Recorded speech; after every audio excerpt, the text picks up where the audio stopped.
మన ప్రభువైన యేసుక్రీస్తు వారి నామానికి మహిమ కలుగును గాక. మన ప్రభువైన యేసుక్రీస్తు వారి శ్రేష్టమైన నామాన ప్రియులైన మీ అందరికీ ప్రేమతో వందనాలు తెలియజేసుకుంటూ ఉన్నాను. దేవుని పరిశుద్ధ గ్రంథంలో నుంచి తెస్సలోనికీయులకు రాసిన పత్రిక మనం చదువుకుంటున్నాం. ఈ పత్రికలో 2వ అధ్యాయాన్ని మనం కొన్ని వచనాలు మనం చదువుకుందాం. చూడండి, 7వ వచనం. అయితే స్తన్యమిచ్చు తల్లి తన సొంత బిడ్డలను గౌరవించినట్లుగా మేము మీ మధ్యను సాధులమై ఉంటిమి. తర్వాత 11, 12 వచనాలు. తన రాజ్యమునకును మహిమకును మిమ్మల్ని పిలుచుచున్న దేవునికి తగినట్టుగా మీరు నడుచుకొనవలనని మేము మీలో ప్రతివారిని హెచ్చరించుచు, ధైర్యపరచుచు, సాక్ష్యమిచ్చుచు, తండ్రి తన బిడ్డల ఎడల నడుచుకుంటూ రీతిగా మీలో ప్రతివాని ఎడల మేము నడుచుకుంటామని మీకు తెలియను.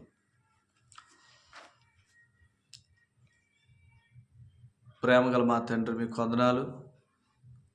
మేము చదువుకున్న భాగంలోంచి మాతో మాట్లాడమని మహిమ పొందమని యేసు ప్రభు వారి పేరట ప్రార్థన చేస్తూ మీ ఆత్మ నడిపింపును కోరుకుంటున్నాం పరమ తండ్రి, ఆమేన్. ప్రభునందు ప్రియులారా, ఈ తెస్సలోనికీయులకు రాసిన పత్రికలో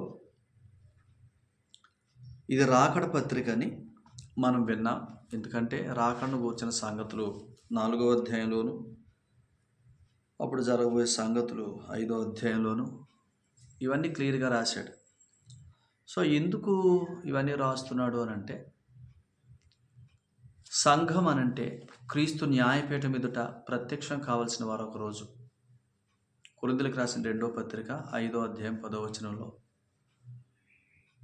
పౌలు సంఘంతో మాట్లాడుతూ మనమందరమును క్రీస్తు న్యాయపీఠం ఎదుట ప్రత్యక్షము కావలేను అని అన్నాడు.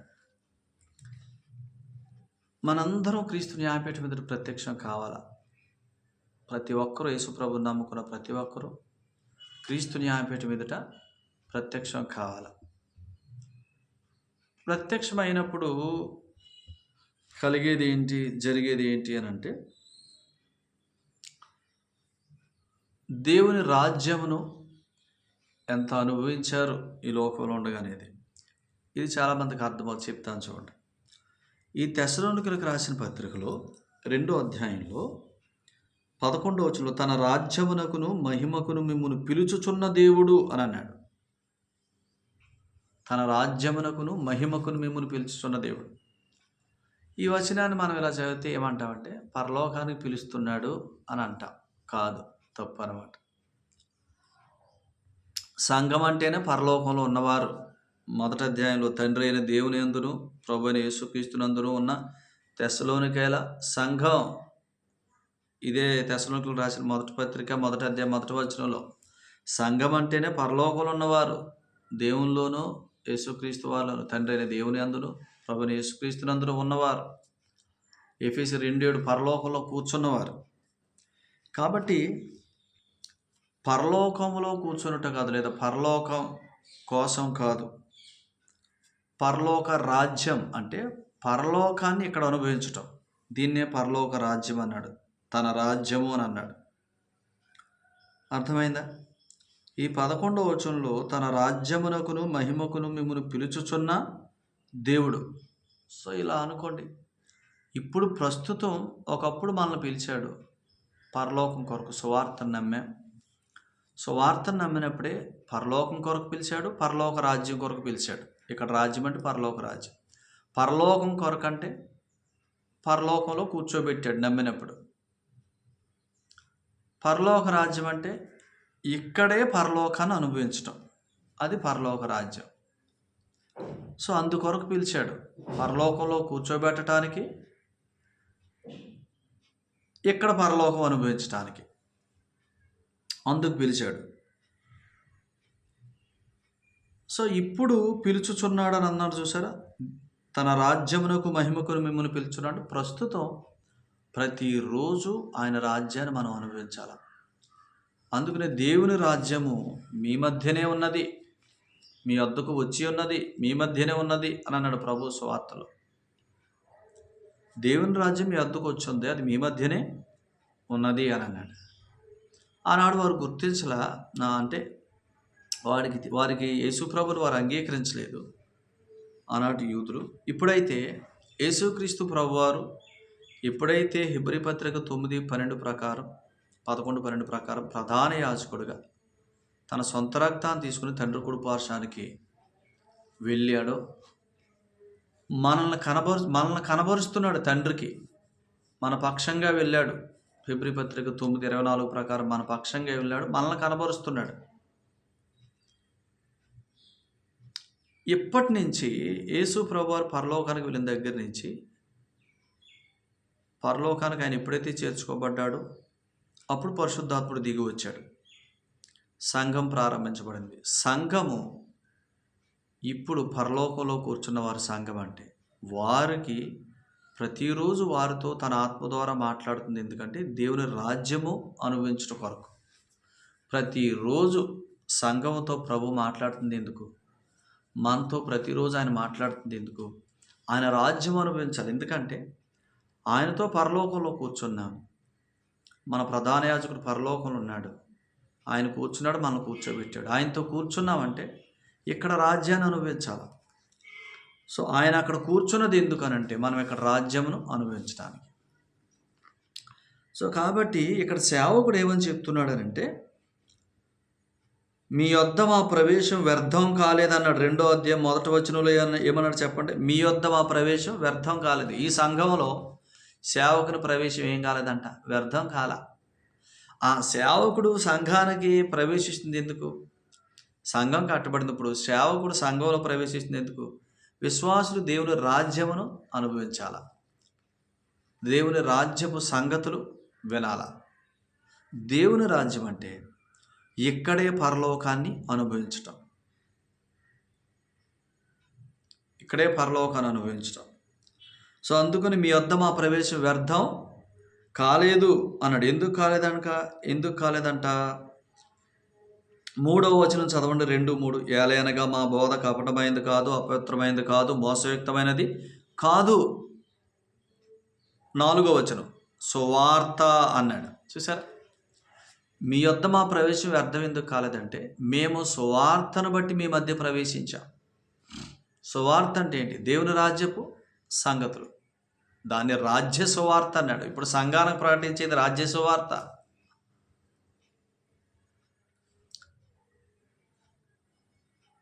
రాజ్య సువార్త, రక్షణ సువార్త, అనుదిన రక్షణ సువార్త. మేము మీ వద్దకు సువార్త, రాజ్య సువార్త. రాజ్య సువార్త తీసుకొచ్చే సేవకుడు ఎవరు చెప్పండి?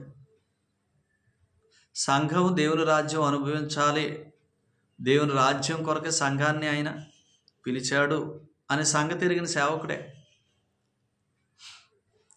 పరలోకంలో కూర్చోబెట్టాడు నమ్మినప్పుడు. ఇప్పుడు సంఘంగా కట్టింది ఎందుకు? దేవుని రాజ్యమును అనుభవించడానికి. అని ఎరిగిన సేవకుడే దేవుని రాజ్యాన్ని ప్రకటిస్తాడు. అది ఎరిగిన వాడు కాబట్టి పౌలు మీ యొద్ద మా ప్రవేశం వ్యర్థం కాలేదు.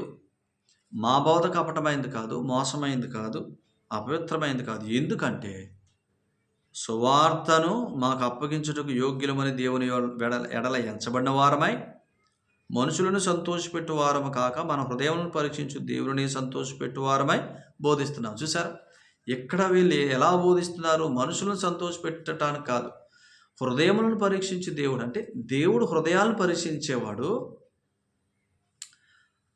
కాబట్టి దేవుడు హృదయాలను పరిశీలిస్తే సంఘాన్ని ఎలా చూస్తున్నాడో అలాగే ఎంచుతున్నారు. చదవండి అపోస్తల కార్యాల గ్రంథంలో 15వ అధ్యాయం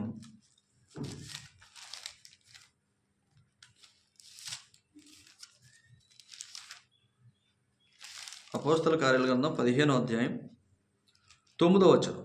వారి హృదయములను విశ్వాసం వలన పవిత్రపరిచి. 8వ వచనం. హృదయములను ఎరిగిన దేవుడు మనకు అనుగ్రహించినట్టుగానే వారికి పరిశుద్ధాత్మను అనుగ్రహించాడు. చూసారు? యేసు ప్రభును విశ్వసించినప్పుడు హృదయాలు పవిత్రమయ్యాయి.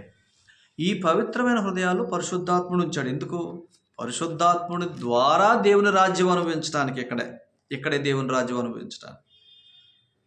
సో ఇది ఎరిగిన సేవకుడు అనమాట. ఈయన హృదయం పరిశీలించు దేవుడు మమ్మల్ని తన సువార్త కొరకు మేము యోగ్యులమని మమ్మల్ని ఎంచాడు. ఎందుకంటే మాకు ఒక సంగతి తెలుసు, మీ హృదయాలు పవిత్రమయ్యాయి. ఆ పవిత్రమైన హృదయాల్లో పరిశుద్ధాత్ముడు నివసిస్తున్నాడు. పరిశుద్ధాత్ముడు మీలో నివసిస్తున్నాడంటే మీరు దేవుని రాజ్యమునకు పిలువబడ్డారు. దేవుని రాజ్యం అనుభవించాలా అని చెప్తున్నాడు. దేవుని రాజ్యం అనుభవించాలా. సో అందుకనే మేము ఇప్పుడు చేస్తున్న ఈ పరిచర్య, ఈ సువార్త మనుషులను సంతోషపెట్టేది కాదు. ప్రభువు మిమ్మల్ని ఎలా ఎరుగుతున్నాడో మేము అలా ఎరిగాం. ప్రభువుకి మీ పట్ల ఉన్న ఆకాంక్ష ఏంటో అది మేము ఎరిగాం. మీరు దేవుని రాజ్యానికి మీరు పరలోకానికి వారసులు అవ్వటం మాత్రమే కాదు, పరలోకాన్ని ఇక్కడ అనుభవించట. ఇది దేవుని రాజ్యం. పరలోకంలో కూర్చోడిన వారు మాత్రమే కాదు, ప్రస్తుతం పరలోకాన్ని ఇక్కడ అనుభవించాలి మీరు. అది దేవుని రాజ్యం. పరలోకపు అనుభూతులు రేపు ఎప్పుడు వెళ్ళినప్పుడు కాదు, ఆ పరలోకపు అనుభూతులు ఇప్పుడే ఈ దేన శరీరంలోనే ఇక్కడే అనుభవించాలి. ఈ మంటి ఘటముల్లో మహిమైశ్వర్యం అని అన్నాడు. కొరింథీయులకు రాసిన 2వ పత్రిక 4వ అధ్యాయం చదువుదాం చూడండి ఒక వచనాన్ని. కొరింథీయులకు రాసిన 2వ పత్రిక 4వ అధ్యాయంలో 7వ వచనం. ఈ మంటి ఘటముల్లో మహిమైశ్వర్యం అని ఎవరినన్నాడో, మనలో నివసించుచున్న పరిశుద్ధాత్ముడిని. ఈ మంటి ఘటంలో మహిమైశ్వర్యమైన ఆయనకి పేరు ఎందుకంటే ఆయనే మనల్ని మహిమలుగా చేయగలిగిన వాడు. పరలోకపు మహిమల చేత మనల్ని నింపగలిగిన వాడు పరిశుద్ధాత్ముడు కాబట్టే. అందుకనే మనలో ఉన్న ఈ మంటి ఘటాల్లో ఉన్న మహిమైశ్వర్యం. ఈ మంటి ఘటం అంటే దీన్ని ఏమన్నాడు, పక్కనే 5వ అధ్యాయంలో, కొరింథీయులకు రాసిన 2వ పత్రిక 5వ అధ్యాయంలో ఈ దేన శరీరం అన్నాడు, ఈ మూలుగులో ఉన్న శరీరం అన్నాడు. అర్థమైందా? ఇంకొక చోట అయితే చూడండి, ఈ గుడారము భారములున్న గుడారము అని అన్నాడు. ఈ భారములు, మూలుగులు, చింతలు ఇవన్నీ ఉన్న ఈ గుడారంలో మహిమలు మనం చూడాలని, ఈ మంటి ఘటాలలో మహిమైశ్వర్యం పరిశుద్ధాత్ముడు. పరిశుద్ధాత్ముడే మహిమైశ్వర్యం. పరిశుద్ధాత్ముని చేత ఎంత నడిపించబడతామో అంతగా మహిమలు చూస్తాం. అంటే పరలోకపు అనుభూతులు ఇక్కడ అనుభవిస్తాం. అందుకనే మంటి ఘటాల్లో ఉన్న మహిమైశ్వర్యాన్ని వినియోగించుకోవాలి. అందుకని ఈయన పేరేం పేరు? ఈయన పేరేం పేరు చెప్పండి? వాగ్దానం చేయబడిన ఆత్మ. ఈయన పేరే అభిషేకము అని అన్నాడు. యోహాను రాసిన మొదటి పత్రిక 2వ అధ్యాయం 27వ వచనంలో మీ అందున్న అభిషేకం సత్యము, మీలో అభిషేకం ఉంది కాబట్టి మీకు ఎవడు బోధింపక్కర్లేదు అని అన్నాడు. ఆ అభిషేకమే మీకు బోధిస్తాడు. మనలో ఉన్న పరిశుద్ధాత్ముడే మహిమైశ్వర్యం. ఆయన మనకు బోధిస్తే ఐశ్వర్యాన్ని బోధిస్తాడు. పరలోకపు ఐశ్వర్యం, క్రీస్తులో ఉన్న జీవం, క్రీస్తులో ఉన్న సర్వం, ఆ పరలోకాన్ని ఇక్కడ అనుభవించినట్లుగా ఆయన మనల్ని నడిపిస్తాడు. అదే అభిషేకం యొక్క పని. అభిషేకమే దేవుని రాజ్యమును మనం అనుభవించినట్లుగా చేసేవాడు. అందుకనే పౌలు గారి సంఘంతో మాట్లాడుతూ మీ వద్ద మా ప్రవేశం వ్యర్థం కాలేదు. ఎందుకంటే వారు గుర్తించారు పౌలు బోధ కపటమైంది, మోసమైంది, అపవిత్రమైంది కాదని వారు గుర్తించారు. ఎందుకంటే దేవుని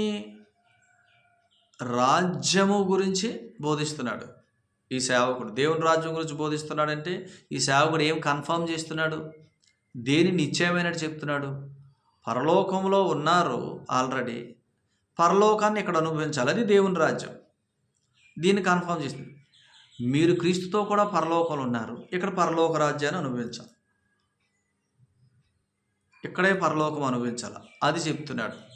సో కాబట్టి ఈ రకంగా ఎరిగి బోధిస్తున్న సేవకుని బోధ కపటమైంది కాదు, మోసమైంది కాదు, అపవిత్రమైంది కాదు. ఇప్పుడు ఇలా అనుకోండి, మీరు పరలోకం వెళ్ళాలంటే అన్నాడు అనుకోండి సంఘంతో. సంఘానికి వారు పరలోకంలో ఉన్నారన్న నిశ్చయత అతను కలిగించట్లేదు, అతనికే తెలియదు. కానీ ఈ బోధ అపవిత్రమైంది, మోసమైంది, కపటమైంది. ఇదేంటంటే సంఘము తానెవరో, విశ్వాసి తానెవరో, క్రీస్తులో తనకు కలిగిన భాగ్యం ఏంటో ఎరగకుండా చేస్తున్న అపవాది కుయుక్తి. ఇది ఎరక్కపోతే, నేను పరలోకంలో కూర్చున్నా, నేను ఎరక్కపోతే ఇక్కడ పరలోక రాజ్యాన్ని అనుభవించడం, ఇక్కడ మూలుగులతో భారాలతో నలిగిపోతాడు. అదే సాతానికి ఇష్టం. విశ్వాసి మూలుగులతో భారాలతో నలిగిపోవటమే సాతానికి ఇష్టం. ఈ దేన శరీరంలో ఉన్నంతసేపు నలిగిపోవటమే ఇష్టం. ఈ సంగతులు తెలియక, ఇట్టి బోధ, ఈ జీవించే విధానం తెలియక చాలామంది సేవకులు ఏమని చెప్పేస్తున్నారో వీటిని గురించి చెప్పటం రాక. పరలోకం వేరు, పరలోక రాజ్యం వేరు. పరలోకం అంటే మనమున్న స్థలం, పరలోక రాజ్యం అంటే మనం అనుభవించవలసిన జీవితం. ఈ రెండు తెలియక పరలోకం అంటే మన పొజిషను, పరలోక రాజ్యం అంటే మన లైఫ్, మన జీవం. ఇది తెలియక శ్రమలు కోరుకోవాలా అని అంటూ ఉంటారు. చూసారా? ఎలా? ఇప్పుడు విశ్వాసికి శ్రమతో ఏ విషయంలో రావాలమ్మా? శ్రమస్తే ఏ విషయంలో రావాలా? క్రీస్తు విషయంలో రావాలా. అంతేగాని తిండి విషయంలో, ఆరోగ్య విషయంలో, కుటుంబాల విషయంలో శ్రమలు వస్తే అప్పుడు విశ్వాసికి, అవిశ్వాసికి, లోకానికి, సంఘానికి తేడా ఏముంది?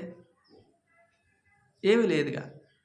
అప్పుడు మన ప్రభు గొప్పవాడని సంగతి లోకానికి ఏమర్థమవుద్ది? అర్థమైందా? అసలు ఇప్పుడు ఆయన గొప్పతనం కనబరుచుకోవాలనుకున్నది ఎవరి ద్వారా? మన ద్వారా ఆయన ఏంటో తెలియజేయాలనుకుంటున్నాడు.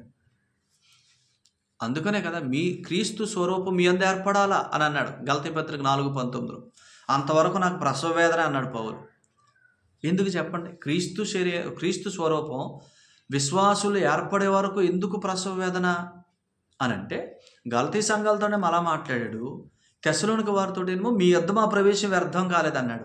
అదే గలతీ సంఘంలో 4వ అధ్యాయంలో మాట్లాడుతూ క్రీస్తు స్వరూపం మీ యందు ఏర్పడాలని చెప్తూ ఆ కింద ఏమన్నా తెలుసా? ఆ సంగతి ముందు ఏమన్నా తెలుసా? నా ప్రవేశం వ్యర్థమైపోయిందేమో, లేక వ్యర్థమయ్యేనేమో అని అనుకున్నాను అని అన్నాడు. చూసారా? గలతీ సంఘంలో ఏమో ఆయన ప్రవేశం వ్యర్థమైపోయింది అనుకున్నాడు. ఇక్కడేమో ఆయన ప్రవేశం వ్యర్థమవ్వలేదని ఎరిగాడు. ఎందుకు చెప్పండి? ఈ తెస్సలోనిక సంఘం వారికి నిశ్చయత ఉంది కాబట్టి ఇప్పుడు రాజ్య సంగతులు తీసుకోగలుగుతున్నారు. మేము ఆల్రెడీ పరలోకంలో కూర్చున్నామన్న సంగతి విషయంలో వారు నిశ్చయత కలిగి ఉన్నారు కాబట్టి రాజ్యము కొరకు కనిపెడుతూ రాజ్యపు సంగతులు తెలుసుకోగలుగుతున్నారు.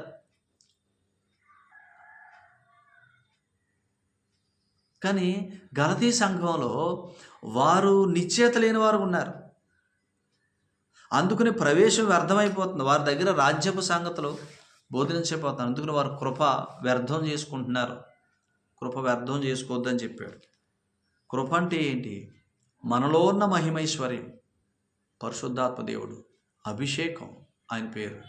అభిషేకాన్ని వ్యర్థం చేసుకోవద్దు. అభిషేకం ఎందుకు? ఈ లోకంలోనే నువ్వు పరలోకాన్ని అనుభవించినట్లుగా నిన్ను నడిపించేవాడు. అభిషేకం నీకు అన్నీ బోధిస్తాడు. ఇంకొక సంగతి, అసలు పరిశుద్ధాత్ముడు దిగి వచ్చినప్పుడు మొట్టమొదటి జరిగిన సంగతి ఏంటి? వారు భాషలు మాట్లాడారు. భాషలు మాట్లాడుట అనేది ఖచ్చితంగా విశ్వాసకు అవసరం.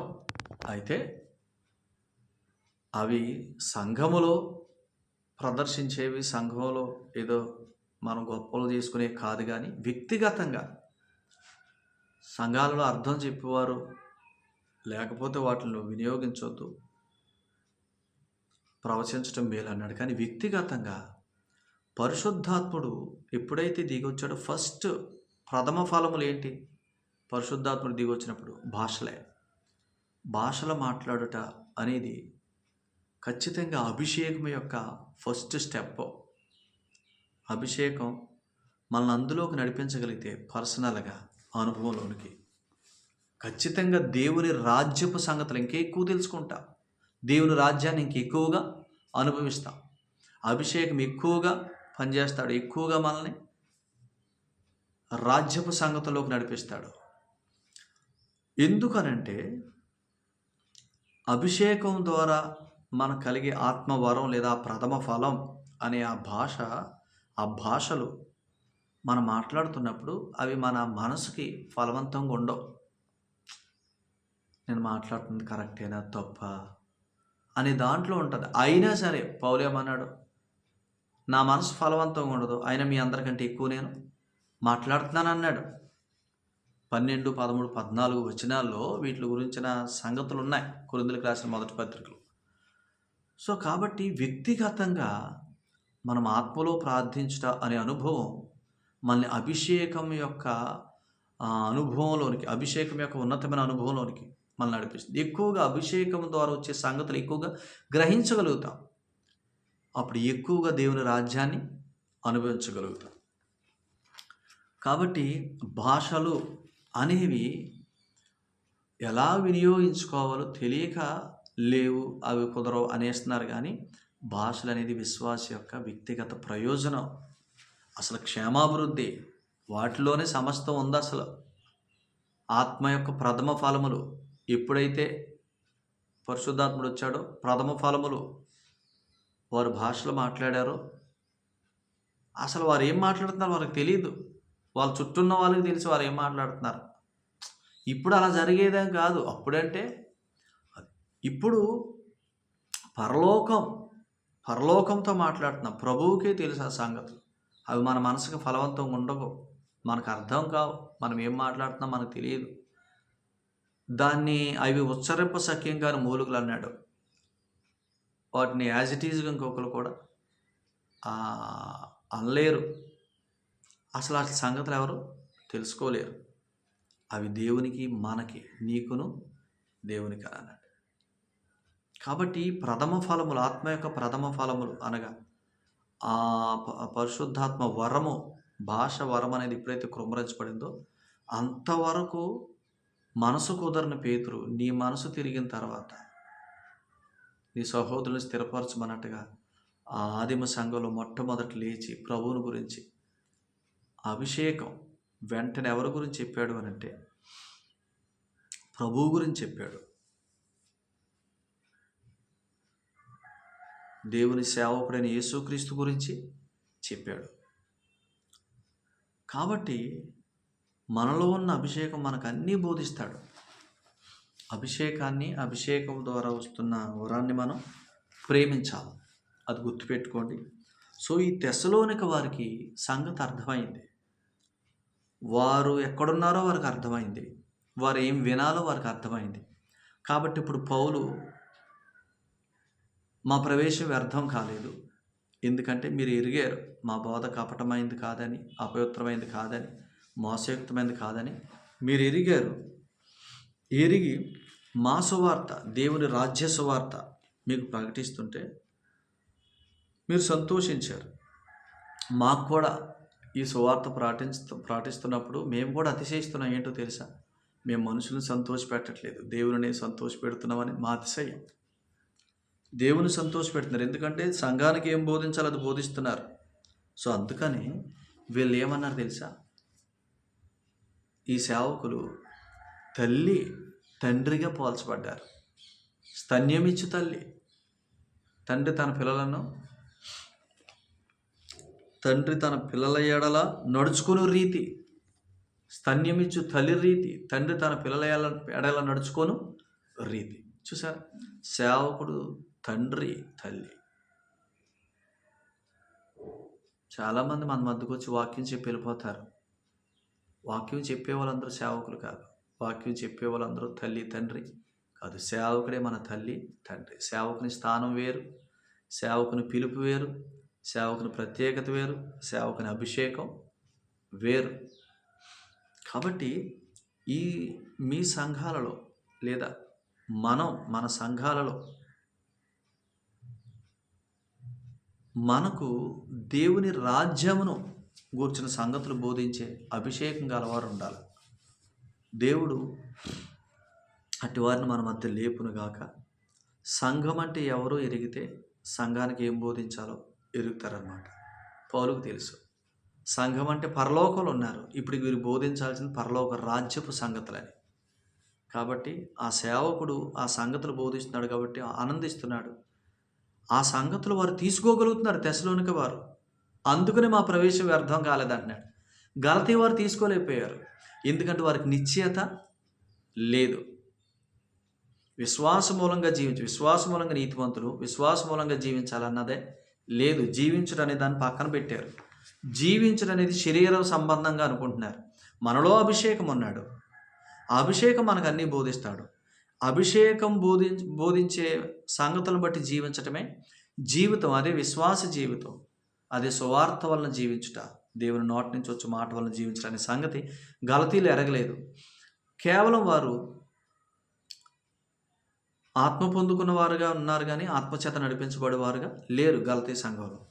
కాబట్టి వారు అభిషేకం చేత నడిపించబట్ల. అభిషేకం వారిలో ఉన్నాడు కానీ అభిషేకం వారిలో పనిచేయట్లే. అందుకనే వారు శరీరాన్ని బట్టి బ్రతుకుతున్నారు. కానీ తెస్సలోనిక వారు అభిషేకాన్ని బట్టి నడుస్తున్నారు కాబట్టి ఆత్మచెప్పు సంగతుల చేత నడుస్తున్నారు. అక్కడ దేవుని రాజ్యపు సంగతులు అభిషేకం ద్వారా బోధిస్తున్న అభిషేకం కలిగిన సేవకుడు పౌలు గారు వస్తే, అక్కడ ప్రజలు వస్తే, దేవుని ప్రజలు వస్తే ప్రవేశం వ్యర్థం కాలేదని వాళ్ళు చెప్తున్నారు. కానీ గలతీ సంఘాల్లో మా ప్రవేశం వ్యర్థమైపోయిందేమని బాధపడుతున్నాను. కాబట్టి క్రీస్తు స్వరూపం మనలో తీసుకొచ్చేవాడు అభిషేకం అన్నమాట. దేవుడు ఈ సంగతుల విషయంలో మిమ్మల్ని గ్రహింపులను తీసుకొచ్చును గాక. ఈ మాటలు మీ అందరి హృదయాల్లో ప్రభు స్థిరపరచును గాక. డౌట్స్ ఉంటే అడగండి. మీరు ఇదేదో కొత్తగా చెప్పేస్తున్నారని అనుకోవద్దు. డౌట్స్ ఉంటే అడగండి, నేర్చుకోండి. ప్రభు మిమ్మల్ని మీ కుటుంబాలు దీవించును గాక. దయగల మాట్లాడి మీకు వందనాలు, కృపగల మన ఆయన మీకు స్తోత్రాలు. ఈ సంగతులు మా ప్రియులందరిలో నిలిచినట్లుగా కృప చూపించమని, సత్యం వెల్లడవటం ద్వారా కలిగే ప్రతి ఆశీర్వాదముకు, క్షేమంకు వీరిని అర్హులుగా, వారసులుగా చేయమని, కుటుంబాలు దీవించమని, ఆశీర్వదించమని యేసు ప్రభు వారి ప్రార్థిస్తున్నాం తండ్రి. ఆమేన్. అందరికీ ప్రభు పేట ప్రేమ వందనాలండి.